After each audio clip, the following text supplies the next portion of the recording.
Good evening and welcome to Slam the Gavel, the show that tells it all regarding family court, other court issues, as well as CPS. I am your host, Marianne Petrie. Bradley's mother, Narkis Golan, passed away 3 months ago.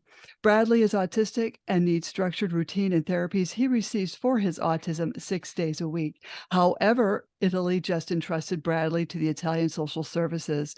If he is ruled to go back, he will face the next 3 to 4 years in the Italian foster care system, where he can't speak or even understand the language. He will then be taken away from the only family he has ever known. Please call Governor Hochul at 518-474-8390. That's Governor Hochul, 518-474-8390, and voice your concerns to keep Bradley here in these United States. Hashtag keep Bradley safe. I have a return guest on. I have Dawn McCarty. She was last on my podcast 2 years ago. And Dawn McCarty is the founder of Securing Everything, a cybersecurity company. And she is on a mission to help families stay safe online by transforming concerned parents into online safety ninjas. Dawn teaches concerned parents who have tech savvy kids to understand that while their kids may be technology experts, they are not security experts. Therefore, Dawn supports parents and advocates for more parental oversight when it comes to their child's safety in the virtual world. With over 20 years of information and cybersecurity experience, Dawn works with parents to teach them how to protect their families from hidden online dangers. She is an international speaker, author, and educator who combines her education and her personal lived experiences to make her an authority on the subject. And how did all this happen, Dawn? I'm so glad to have you back on. And we have so much to talk about. How did you become interested with the cyberbullying that's been going on? Well, that was such a great introduction. Thank you so much for that. I almost have nothing left to say because you Oh, pretty no. much everything. Ah, But how I got here is definitely that's part of my overall story. So, I was abducted as a child after being abandoned and estranged from one of my parents, and then when that abduction occurred, there was violence and severe violence that became part of my regular everyday life. And when I tried to talk about my story and I tried to share this with other people, they didn't believe me. They just thought that is absurd because my story is absurd, but oh, it's man. true and it's factual. And because they didn't believe me, I continued to feel abandoned and rejected just like I did when I was really young. So that feeling of abandonment and rejection just kind of took off from there, and being bullied by my peers, my friends, people I went to church with, all kinds of different groups, even the people in the church didn't believe my story. So I constantly felt like I was the outcast and I was judged and bullied throughout my life. And I didn't learn how to deal with conflict. Mhm. I didn't learn how to set boundaries, and I did not learn how to protect myself. So, fast forward as I start raising my own children, and unbeknownst to me, I didn't realize why I was doing it. I just had certain ideas of what I wanted to make sure my kids didn't suffer through. I wanted to make sure that they weren't offended by being called names. And Mhm. so I called them names. I just called them, they have their own little pet nicknames that I kind of desensitized them from worrying about that internal injury from when someone calls you a name or if someone doesn't believe you. Mhm. So I kind of prepared my kids in a different way to face those challenges out there that kids deal with constantly. And I also decided to teach them how to be more independent and thinking critically. And I think that's a really important piece. Mhm. And I'm grateful that I had the foresight somehow. And I think because I had access to some other women that were great mothers that helped me determine how to do that. All subconsciously, more than likely. It wasn't like I had a plan, it just kind of happened. But because of all that, it kind of led me into the world of criminal justice. And I ended up getting Mhm. 2 degrees in criminal justice, one on victimology and trying to understand the psychology of the victim's mindset. And that helped me in my own personal growth journey. And in that discovery is when I found out that my abduction wasn't funny. Mm. It wasn't a joke. It was actually a real event that caused a lot of harm and damage. And that's when I really started realizing that those lived experiences were valid. And I was now in college getting that validation. So it took me, I didn't start college until 2006. Mm. So it took me that long to find validation on my story. So as I started transitioning and going through that and getting those 2 degrees, I was also working in information security. Well, then the market tanked, and I thought, oh my gosh, this is an unreliable field. I need to do something else. That kind of pushed me into that criminal justice field, thinking criminals never go away. Yeah. That's a stable field. Yeah. So Yeah. although I went through it for the wrong reasons, but it actually enhances my abilities now when I combine those lived experiences, that educational piece, and my now 20-year cybersecurity professional experiences. When I can combine all of them together, that gives me a unique authority on the subjects that I talk about. So now, as you know, an adult today I've done a lot of work on my healing. I understand a lot of the things that have taken place, and healed from some of those wounds. I've reunited with my biological father, Hmm. met my brothers, and I now have living aunts and uncles. Just as a side note, so that was part of the journey, though, in healing. And now that I'm here, I realized, and it was really hard for me to admit this, but I realized now that all that crap that happened to me as a child, all that devastating abuse and violence, and Hmm. nearly being killed by one of my step family members, it happened for me Hmm. and not to me. And that was a really hard pill to swallow. But I recognize it now as part of that purpose that I've kind of been brought into, or kind of guided into somehow, that I needed to have those experiences then, so that when I'm working with people with the internet and online safety and cybersecurity, I have that knowledge. I understand what children are facing today in the online world.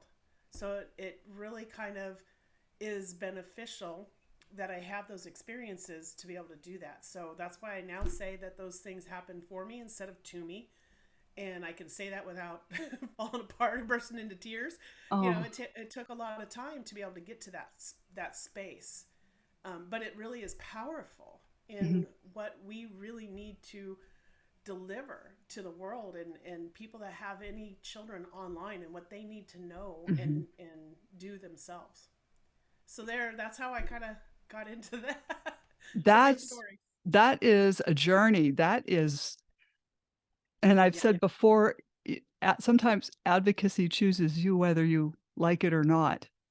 When I didn't know what my purpose was for so long, and going to church and whatnot, they're always telling you, yeah, you'll have a purpose. And I kept thinking, is my purpose a punching bag? Mm. Because I didn't know anything different as a kid. I was, I had a lot of severe violence around me. So I didn't know how to look for a purpose, and I didn't understand what that meant. Mhm. So now I know what my purpose is, right? It's very clear. Mhm. And, it took 2020 really to help me solidify that, and Mhm. to be able to grasp it, embrace everything that happened, Mhm. and use that as that powerful momentum to get me really going on the knowledge and experience, the expertise that I have. Mhm.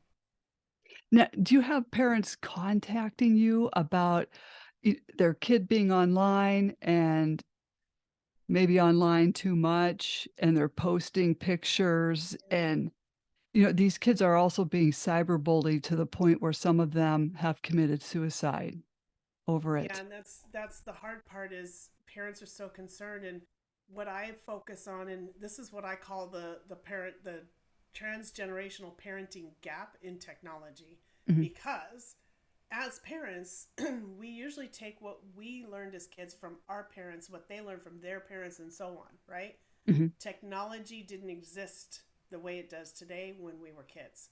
So we cannot transfer or share that transgenerational knowledge. Mhm. So parents are kind of in this gap, and they don't have any way of tapping into that transgenerational expertise Mhm. to to share with their kids.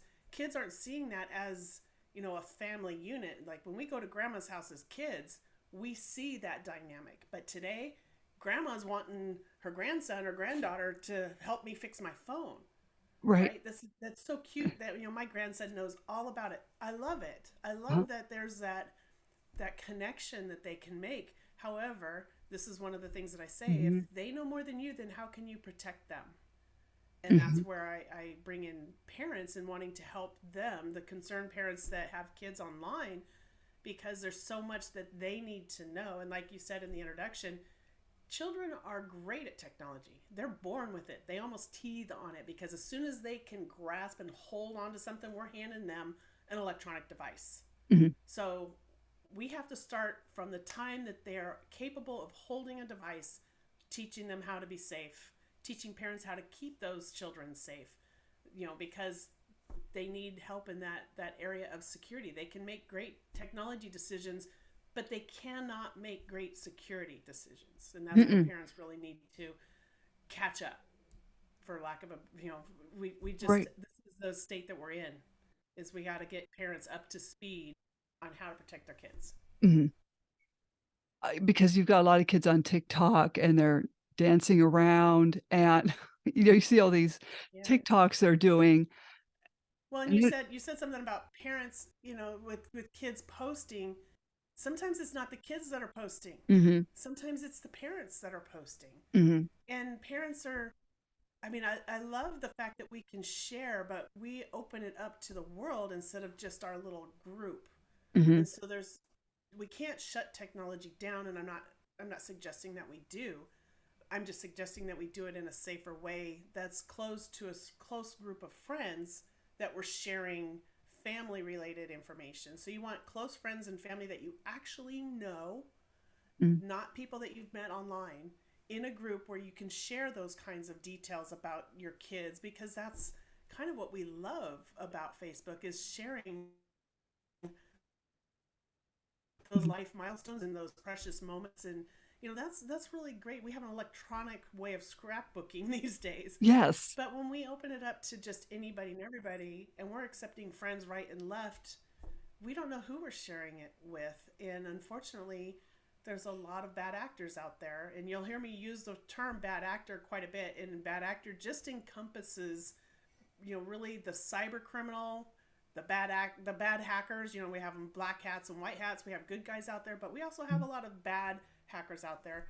It could encompass, the scam artists, the catfish, or the online predator that are going after our children. So bad actor kind of covers all of that, unless I'm specifically talking about one particular type of event that's occurring. So Right. sometimes it's parents that are sharing too much information about their children. And you may have seen in the news sometimes too, where children are saying, I want my parents to stop sharing my, stuff about my life. It Mhm. should be up to me. Mhm. And I'm talking about more of like the teens and tweens Mhm. age groups, where to them it's embarrassing because Yeah. parents love to put all these little cute comments, and they forget that this is open to even their peers when they're tagged and Mhm. stuff like that. So there's a lot of things that we need to kind of hold back and reevaluate what we're sharing online and how we're sharing it. I just don't think parents should be sharing baby pictures or any type of pictures of their kids online because, you know, CPS is watching. That too, that's a whole other ball game. Mhm. So anything that you're posting, even if you're looking for a job, we've got HR representatives out there, recruiters that are watching your Facebook posts, your social media platforms, and looking for information on whether or not you may be a good fit to work for their company. And you've seen in the news where somebody got a scholarship for a college, an Ivy League college, and then lost it because of some picture that they put online 10 years ago. Hmm. So it's like there's no statute of limitations to anything you put online. If it's discoverable, it could literally destroy that particular goal or event that you were loving and hoping to be a part of. And it's taken people out of jobs, it's taken people out of colleges. It's really destructive downstream. Like Hmm. it might have been okay to do that at that particular point, but it's not okay to do that in 10 years. You don't know where you're going to be or what you're going to be doing. So that's that piece where the kids are not mentally really capable of making those really big decisions, especially when it concerns security and being safe. Hmm. What they do today could hurt them in 10 years. So Yeah. that's And it's who really thinks important. that far ahead when you're 16 or Yeah, you're 17? invincible at 16. Yeah. You're still not fully mature until around the age of 25. So that brain piece that we use to make those critical decisions has not developed for these kids yet. Hmm. They're just not capable of doing that unless we teach them. So we can teach them how to have that critical thinking. We can teach them what to be cautious of and how to analyze a situation, but they're not going to learn it automatically until they're 25 when it starts becoming more common sense. Hmm. And until it's common sense, we can't leave them to their own accord to just wing it and hopefully everything will turn out okay. Hmm. Well, the parent is on their phone all the time, leaving the Yes. child to their own devices, Yeah, literally. it's really become a distraction, and we're all, they talk about children's screen time and Yeah. their addiction. I want to talk to those parents about their screen time and their addiction, because your kids are watching you and they're repeating what you do.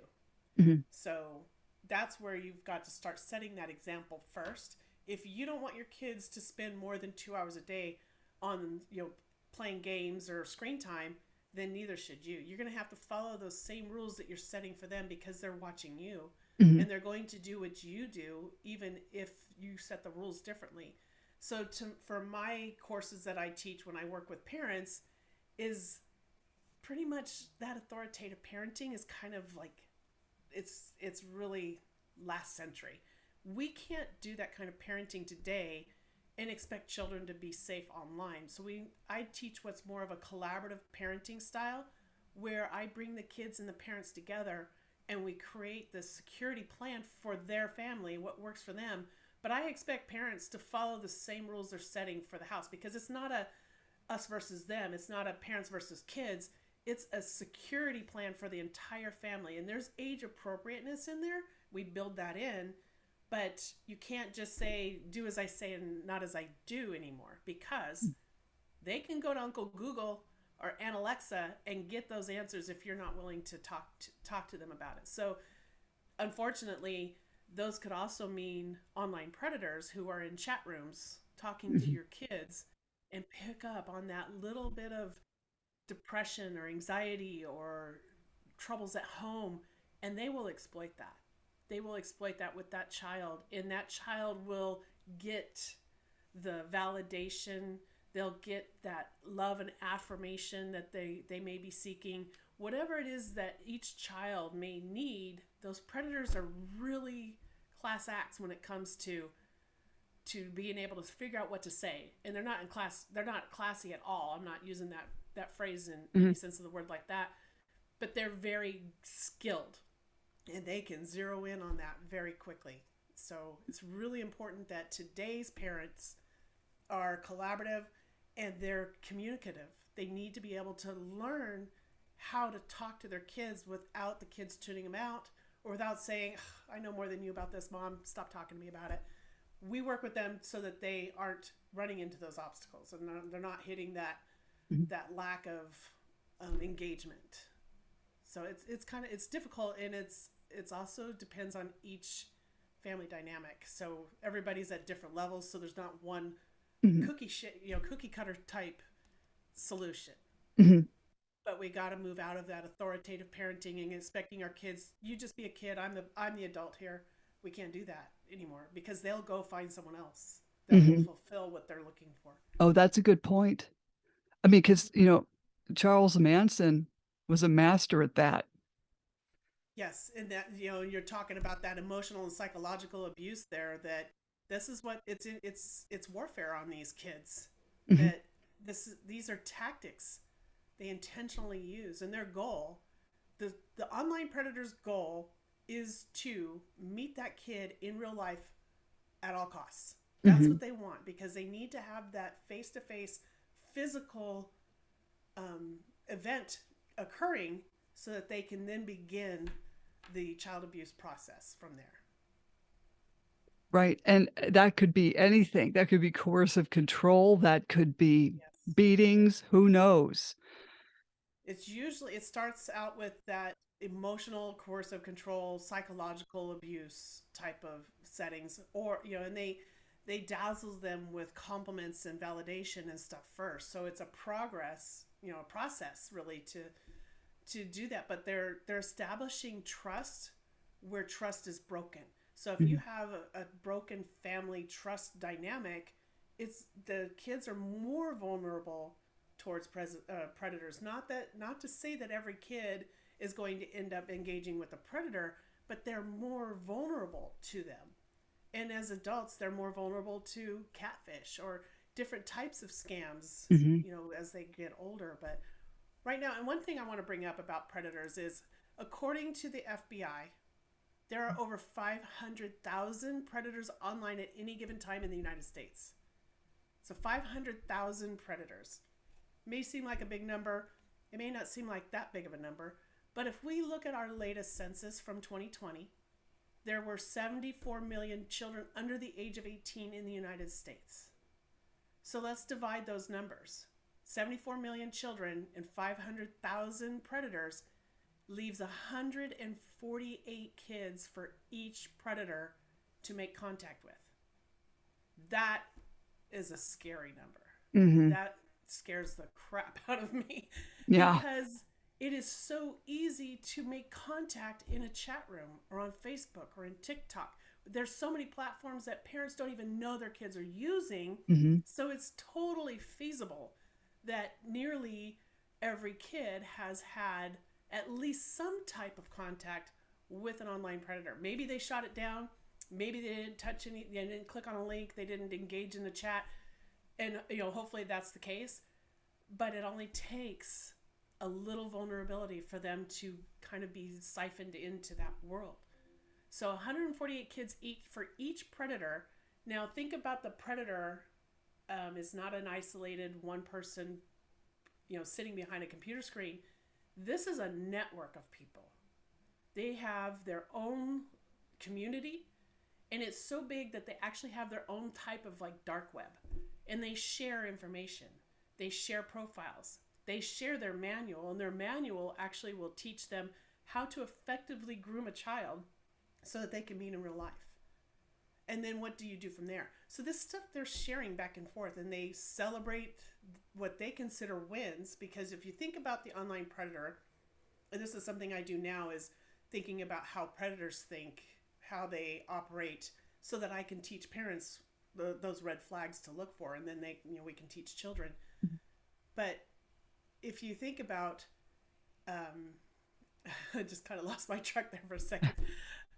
If you think about how they operate, they are going to build a profile on whatever they're finding online. So if we're sharing all this information about kids online, photos of them, where they go to school, what their birthdays Mhm. are, all that stuff can be put into a profile. And then that, let's say demographically, they're not in the same area or same location as the child, that's okay, because they can just sell or trade that profile to someone who is local to that kid. Oh, that's creepy. Isn't that creepy? That's creepy. So this is what we're facing with. We're being, and until we get parents involved in fighting against these types of online crimes, Mhm. the average person, you don't even have to be a parent to fight against this. Just knowing how to protect your own data and your own privacy will improve our cybersecurity um, they call it, they basically call it like your attack vector or your cybersecurity posture. It just increases cybersecurity overall because we can then take that, what we've learned in our home world, that can transfer into our business world where it doesn't work the same way on the reverse. So if you're learning how to protect data at work, that doesn't usually transfer to how to protect data at home because you don't even have the same systems to begin with. So it's really different, two different worlds. So my focus is teaching that average person at home how to be safer online, what things that they can do to protect themselves, their home networks, their devices, and their children from these online dangers. What about these Faraday bags that people talk about? What do you think of those? How are they bringing in the Faraday bags when it comes to online protection? Because anytime your device is on and you take it out of the Faraday bag, all bets are off. There's no protection. So it's not really protecting the person, it's Yeah. only protecting a device, and that's only from those, being attacked by, the drawing a blank on what they're called, the magnetic fields, electromagnetic Mhm. fields. So that's the purpose of a Faraday, Mhm. and it's just to keep it from basically frying the components of a computer or smartphone, a watch, a refrigerator. We have so many electronic devices these days with little mini computers in them. It'll basically fry that. So the Faraday is only protecting against that. It has nothing to do with being safe online. Okay. 'Cause I think some people have that maybe confused. They think, if they put that over their router, then, um, no one can see what is going on in their computer. No, it's only going to protect that router from, against the electromagnetic rays or whatever that's called. Yeah. What they need to protect their router is they really need to, one, there's a couple things that I start people off with. The very first thing that people need to do is when your ISP brings in this router and they put it on your shelf or wherever you have it and they hook you to the internet, you are using a default password for that router, and the user ID is always admin. So all I need to do is figure out what the password is. So the next step is, one, you got to change that password. You can't use that default password because with your Wi-Fi signal and what is called a SID, it's basically what the name is. So when Mhm. you hook up your internet, you have to know what the name is of your internet so you can connect your phones and all that, right? You can detect it. That name needs to change, and also your Wi-Fi password needs to change because all of this is stamped on your modem or router itself, which means that stuff is available for anybody, and it's actually available on the dark web itself. So if I can determine what type of router you have, all I need to do is go look up that default password list, and I can sit there and brute force try to attack that router and get access to your home Wi-Fi. So Mhm. that Faraday cage is not going to protect you from that. Mhm. If I can break in through your Wi-Fi signal, or if I can walk in and get access to your modem, because all I have to do is take off the Faraday, look at the modem, take a picture of it, and I can still access your network. So that does not have anything to do with keeping that router safe at all. Well, that's interesting. That because I never knew that, and I'm sure there's a lot of things even parents don't know, and, you know, what if the child or teen is showing the parent something suspicious or I don't know, what should these parents be doing? Yeah, that's a great question because those couple of things that I just mentioned are really the very initial things to do that will help significantly increase your home security when it comes to accessing the internet. The next thing they need to do is have antivirus installed on their devices and use a VPN, which is a virtual private network.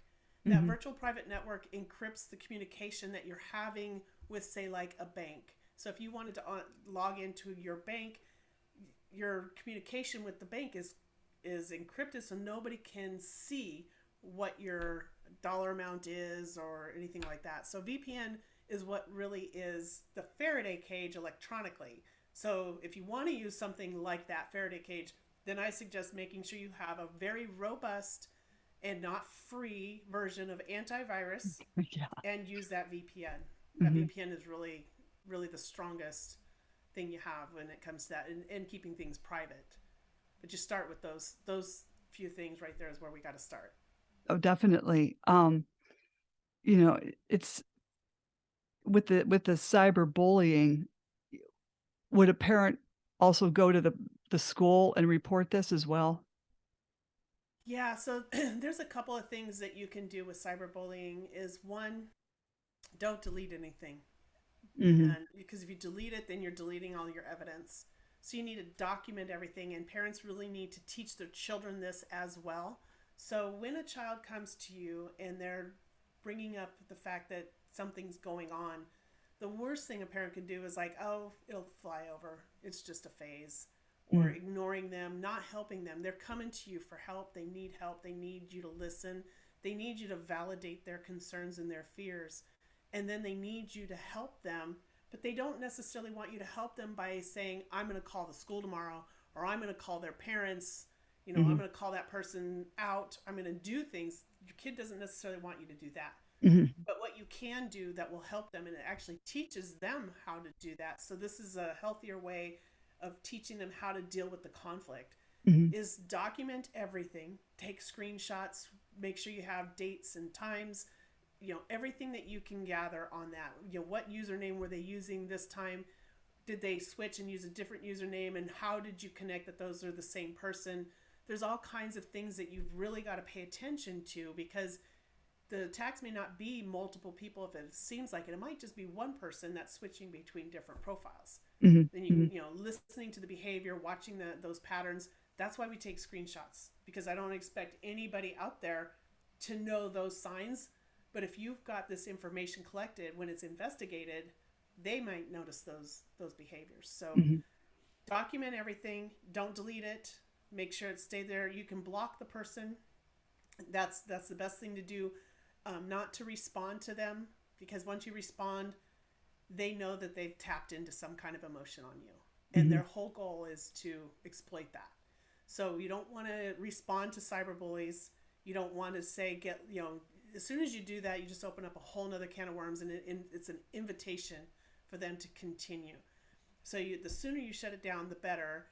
And Mhm. teaching your kids that just because someone online says something about you doesn't mean it's true, and it doesn't mean everybody else out there believes the same thing. And sometimes we have to really help them navigate around that because if they think one person does, or there's a bunch of people that jumped on their bandwagon and it just seems like it's super heavy, there's 2.8 billion people on Facebook. And if 100 people are being cruel and mean to somebody, Mhm. that's where we have to help the kids understand the perspective of that. So it's not everybody that thinks this way. It's just this group of mean people. And I know sometimes we don't want to label people with things, Mhm. but in this circumstance, we kind of do. We kind of have to help the kids understand this is a mean person, Mhm. and I don't need to get any credence into someone that's mean. Mhm. Anytime someone is lashing out and thinking they know more than someone else on a post, we see it all the time as adults, even. There is no need to give them any credibility. There's Mhm. no need to even respond to them. Don't breathe life into it. But make sure you're documenting. Don't respond. Don't delete the evidence. You can block that person so that they can't continue to contact you, but also recognize new friend requests, Mhm. because they Mhm. usually come back. They usually find Yes. another way to reconnect with you somehow. So you're going to have to start being really focused on who you're accepting into your circle of friends on social media, and fewer is more. When you have fewer friends that are quality, that's Mhm. always better. And if you want your friends to see something you're doing, the best way to do that on social media, especially Facebook, is to not have thousands of friends, because they're not going to show it to the friends you want to see it. They're going to Mhm. show it to anybody else out there that might have the same type of settings on their Facebook group. So having fewer friends is actually going to be better for you in the long run than it was Yeah. is to have the number So it's not quantity, it's quality. We have to teach kids the difference between those two things. Yeah, And that then the other things you need to do is you need to work with your child so that they're comfortable with you bringing this up. If you know it's someone from school, then you need to bring it up to the school officials, and you need to report it to law enforcement. yes. Because if you don't, they're getting away with it and they're going to keep doing it to someone else. Mhm. No, So we had talked those are your earlier. Yes. Oh, yes. We had talked earlier before this podcast about it was a teen posting just a high school oh sweatshirt, but not showing her face. So she was trying to yes. be safe, This was but an investigation that was done by a law enforcement friend of mine that shared this story, and I called this girl Jenny. And I share Jenny's story quite often because it's so important to see how, even though how it doesn't matter how careful you are, there's still ways to get mhm, close to you. So, for example, my investigator was in chat rooms looking for online predators, child abusers, and when he's in this chat room, he noticed Jenny and he liked how she was responding to mhm, questions that people were asking her, and she never provided personal identifiable information, which is PII. mhm, So she wasn't giving them information, and she was really good at deflecting or diverting that question so that she never had to really answer it. And he was, really impressed with her. So he always kind of like, was when he was in rooms with her and stuff, they would always chat a little bit. They were somewhat friendly to each other. He didn't mhm, overdo it. He just kind of kept his distance, but he was really impressed with the fact that she was really cautious. It was evident to him that her parents really taught her how to be safer online and felt comfortable with her being in these rooms. mhm, So one day, someone she had on Facebook, she had posted a picture of her wearing her school jersey, mhm, but it didn't show her head. So it was only like from her shoulders down. But it did show the school jersey. It didn't say what school. It just had you could tell it was a sports jersey that she played soccer, and then there was a number 10 on it. So that's all the information you really had on her. So you couldn't identify her if you went into a park or if you walked up to a school. You wouldn't know, what school to approach her. So the information was very, very, very vague. She mhm, never showed or shared where she lived. She didn't share what school she went to, even when she was asked, because she made a comment about how she was going to have a big soccer game over the weekend. And someone's like, "Oh, yeah, what school do you play for?"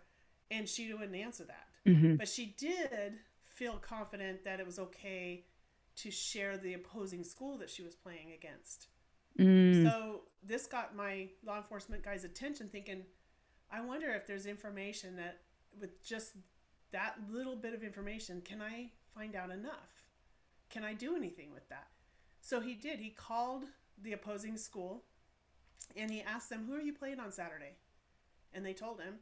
And he found out that he actually lives close. So he drove out of town to attend this game that he was playing. Now, when he walks out there into the field and into the stadium or wherever it was they're playing, maybe in a field, mhm, all he had to do was find the opposing school and look for the number 10 on the other team. As soon as he found that, he knew exactly who she was. And that's all he needed to do to find her. mhm, So now he knows who she is. He was able to find her based off of a picture that did not show a face and the opposing school that she was playing against on a soccer game. Those are so vague and so off the wall that he remembered the photo. And, so this is what predators are doing. They're creating profiles. mhm, So that's kind of how he's thinking about it too. He didn't know exactly what to do, but he ended up deciding to follow her home because he watched as after the game, she met with her parents. He was able to follow her home, and then he had to decide, what do I do with this information now? Because she was so careful.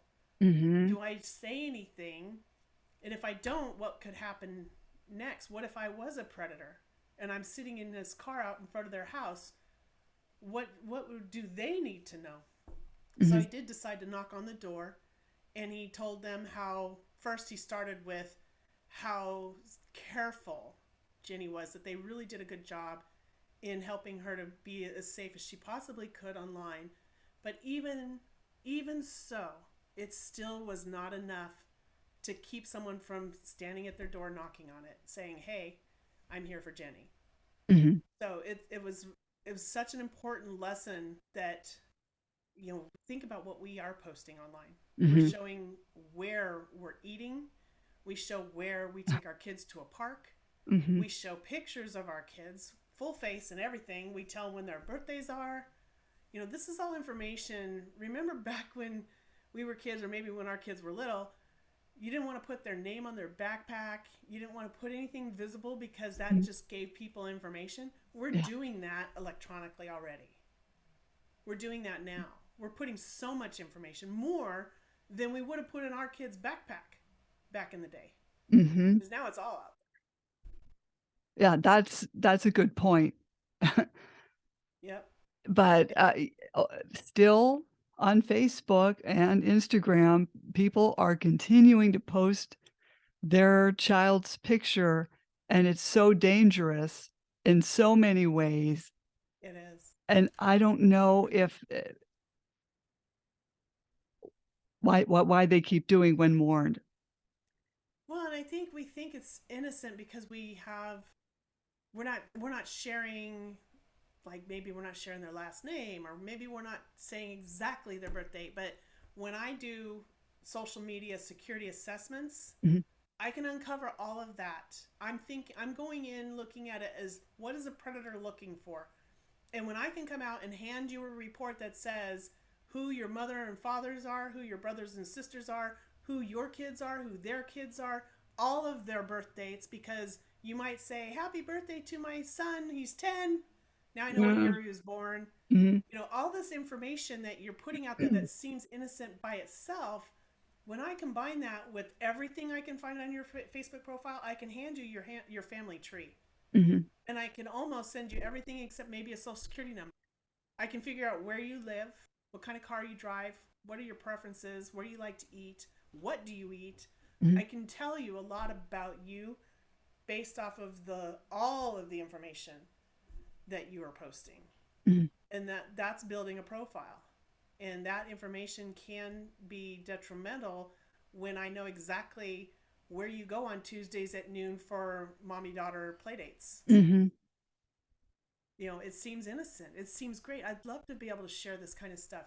You just have to share it in a closed group with this only a certain amount of friends that are part of that.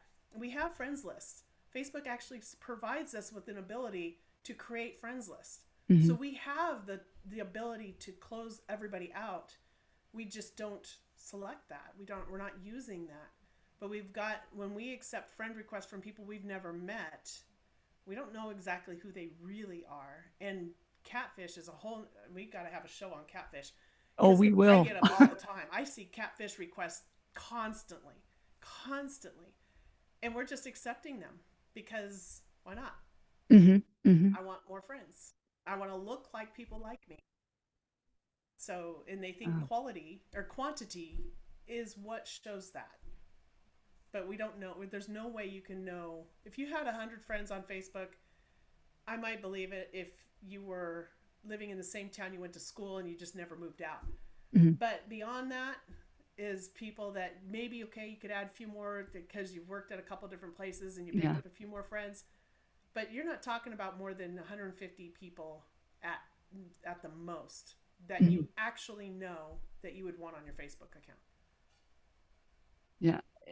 It's just so it's just so scary out there, for parents to, just be mindful of what they're posting. Yeah. It can get out of hand as it did with that case with Ginny. Yeah. So innocent, and she did exactly what she was told. She followed her parents' instructions to the letter. And she still was able to put too much information out there. That's Right. scary. It is. It is. And, I'm gonna have you back on the podcast. You're coming back on, I think, in about less than 2 weeks. Yeah, I think so. Yep. Is there any really good piece of advice you could give a parent who's listening on either cyberbullying or um, just don't post all this stuff? Yeah, we've got to stop posting about private and personal stuff, and I think we need to stop posting pictures of our kids. At least, maybe a blurred picture, or nothing that shows their face ever, and Mhm. nothing that identifies them with a number, anything Right. like that. Yeah. Because if I end up going to the park where you said you're going to meet on every Tuesday at noon, then I can identify your kid just by looking at the photo you posted online. So Mhm. we can't put any kind of facial recognition type of material on the internet. Mhm. So you should never post a full front picture of your kid without blurring it.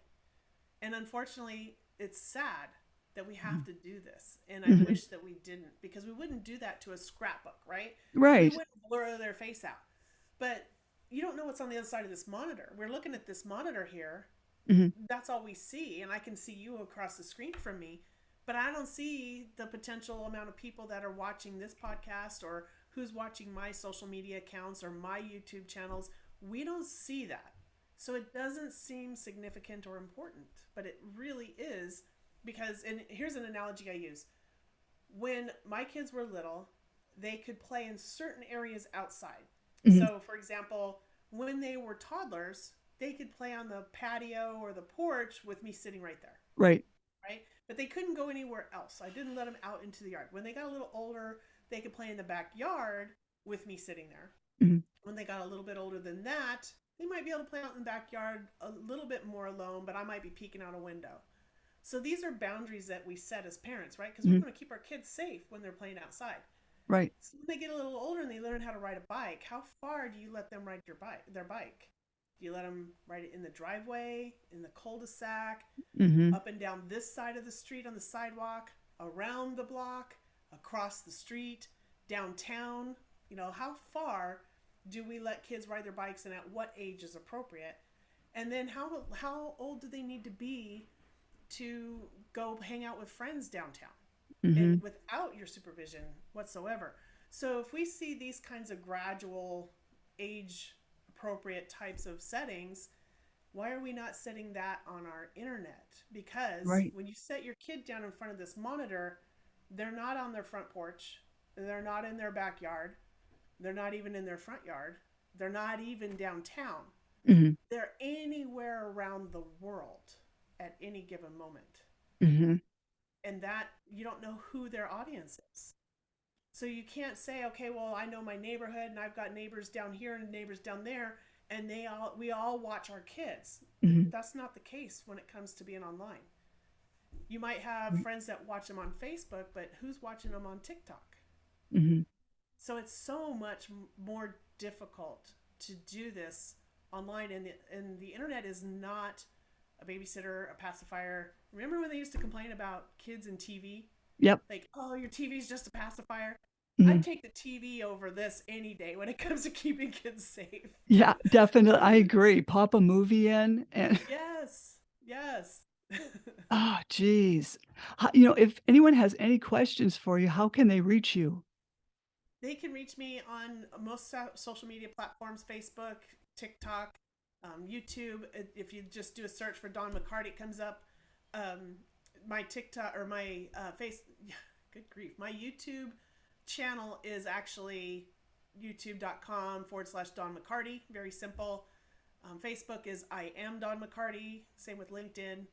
And TikTok and Twitter are both at Dawn McCarty. So I think if you typed in Dawn McCarty, you'd at least be able to see my. I try to use the same image on all of them. And I don't have a lot of videos on YouTube yet about cybersecurity. I'm starting to redo them all because I Mhm. changed the way I'm teaching. So I'm Mhm. not just lecturing it or just giving information. Now I'm tying it to stories, like I kind of shared on today, so I Mhm. can help make it a little bit more personal, understandable, relatable, that kind of stuff. So I'm in the process of revamping everything. Well, I'm sure you would have to because technology changes so quickly Yes. as well. Yep, definitely. So there's so much. if I teach just Facebook, that only applies to Facebook because Facebook doesn't have the same security settings that TikTok has, for example, Mhm. or YouTube, and then the parental controls. What do you use? It's an overwhelming arena for me to navigate around. I can imagine how overwhelming it is for parents that aren't tech savvy and really don't know what to do or how to do it. And thinking of cybersecurity is so overwhelming in itself. Like I don't, I can imagine saying I don't want to know all that. It's Mhm. just too much, and I Mhm. get that. But that's why I'm here. I make cyber simple, Mhm. and I try to teach you in ways that you don't really feel like you're a cybersecurity professional or that you Right. need to be an industry professional at all. Just enough to know how to protect your family. So Very important. everybody needs to know cybersecurity. Everybody is entitled to being safe online. Doesn't matter which demographic group you are in or a part of. We all deserve to be safe online. We all deserve to not be stalked, harassed, or bullied online. We all, there's a lot of things we can go in and talk about those Oh, yeah. areas. We can do it on And we Wednesday. will. There's so much. There's just it's never ever ending. I have more material than I'll probably ever be able to get out in my lifetime. I'm gonna try, Well, but there's so much to get out there, and then as soon as you get it out there, it changes. So we just right. have to try and keep up with it the best. But I'm opening my mouth. I'm out here sharing this information. Mhm. I have different levels of trainings available, so you can always reach out to me in Messenger or through LinkedIn, Facebook, whichever Mhm. platform is you prefer. And I also have a linked tree, Mm. which is I am Dawn McCarty. If you go to Linktree, link.t, it's linktr dot, is it EE? Now I have to I look it think up. so. It's been so long since I've touched it. Uh, anyway, if you do the Linktree information, then you can find me under I am Dawn McCarty. I also have a website at www.securingeverything.com. That's the name of my company, and that's what I'm out here trying to do is secure as much as I can. Helping Yes. everybody securing their everything, right? Because their kids are Yes. everything, their jobs are everything, their finances are everything, their safety is everything. So that's the name of that. And then yeah, they'll be able to contact me there as well. There's a form at the bottom of that webpage that they can send in, sign up for the newsletter, and then we can be in contact there. Thank you so much, and I'm gonna have you back on soon. Yeah, So, this was kind of like a spin of the dial. We talked about a lot, and we can zero in a little bit more on on certain topics and kind of get a little more granular on it, especially depending on if you get questions from your audience, oh, yes. and then we can tailor and customize these conversations to answer their questions. Thank you so much. Don't jump off. Okay. Slam the Gavels, a podcast to help the public understand what really goes on in these family courtrooms. I'm your host, Marianne Petrie, author of Dismantling Family Court Corruption, Why Taking the Kids Was Not Enough, and Cry Out for Justice, Poems of Truth. Please join us again here with Dawn McCarty in the future, very soon future, and other exciting guests. Thank you very much, Dawn.